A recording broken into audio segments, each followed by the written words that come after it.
The PGA Tour getting blasted for doing something that has Donald Trump all fired up. What's that? Sending jobs to Mexico. And if that doesn't get him angry, there's more. The PGA Tour is making it personal. The PGA Tour is pulling the tournament from the Trump Doral and moving that tournament to Mexico. Now, the PGA Tour says it is not political, but many people just aren't buying it. Played the last few years at Doral, and now moving to Mexico City starting next year. The PGA Tour is taking their tournament out of Miami and moving it to Mexico. From a golf standpoint, we have no issues with Donald Trump. They're moving it to Mexico City, which, by the way, I hope they have kidnapping insurance. We're going to focus our efforts on building as good a property as we can over the next 7 years in Mexico City. Radio talk show host and Lifeset editor-in-chief Laura Ingraham goes on the record. Nice to see you, Laura. Good to see you. I'm such a big golf fan, so this is a great segment. We can't make this stuff up. So PGA, is this political or coincidental or economical, commercial? What is this? Greta, it's interesting to read reaction on the internet about this because there is clearly this undercurrent of concern that the PGA is making a political move here. With political ramifications. In other words, a lot of these sponsors of the PGA we're getting pressure from interest groups. Again, a lot of this is just bubbling up now, and that various interest groups want the PGA to go somewhere less controversial than the Doral, which was just redesigned with the advice and the consultation of the PGA. And this is like a world-class facility, just opened, I think, earlier this year. And the architect of the golf course, PGA approved, and now suddenly Donald Trump's running for president, and we have to hightail it to the, I guess, golf capital of the world, Mexico. Now, the truth be told, though, they're trying to push golf and market golf more to Central America, South America, and Mexico. So the PGA does have an interest in doing that.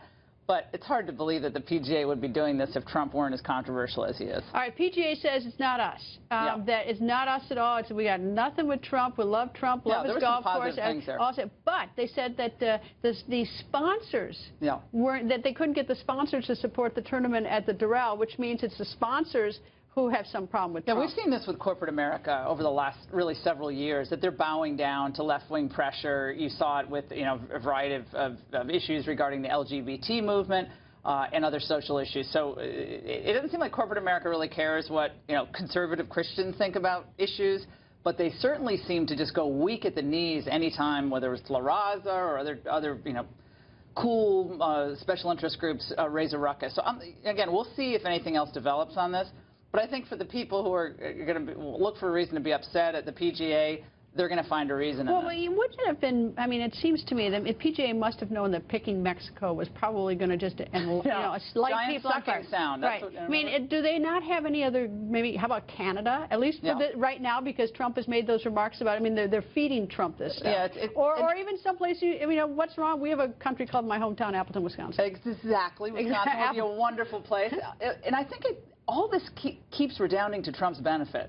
These news stories might look like temporary setbacks for Trump and maybe the Trump organization, but this just feeds his narrative that we have a real problem with big corporations acting like mini governments. And they're susceptible to this pressure, and it's usually pressure from the left, and they are just willing to bow down any time they get 15 emails from from one of these special interest groups. It feeds his narrative about Mexico.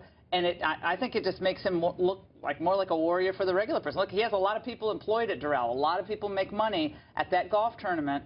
And a lot of people will continue to make money in places like Turnberry in Scotland, which he's going to open up the day after the Brexit vote on June 24th.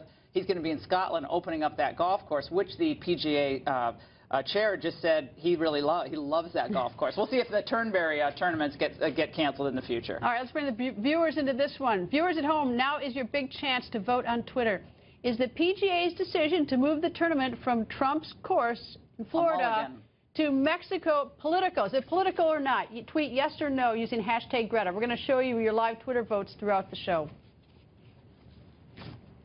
All right, Laura, so where does this go from here with Trump? He's going to probably go after the PGA, or is he going to accept what PGA said today? I think he has a lot of business with them. I wouldn't be surprised if this kind of dropped for a little while. But, no one's going to tell Trump to back off on an issue. He clearly, when he has something in his sights, he seems to have one mode, and that's attack, attack, attack. If I were he, I would just let it go, and I would say, look, we have a lot of great business interests around the world. America is going to be on the move economically. We're going to look to bring jobs back to this country, and I hope the Trump tournament, the PGA tournament, comes back to Doral soon. No chance. No chance. Trump is not going to drop this. No chance at all. Anyway, it's wishful thinking on my part. Anyway. It's like spitballs off a battleship, Greta. He's got to be a battleship, and all these little ping, ping, pings coming in, he's got to ignore it, in my view. Laura, thank you. Great to see you.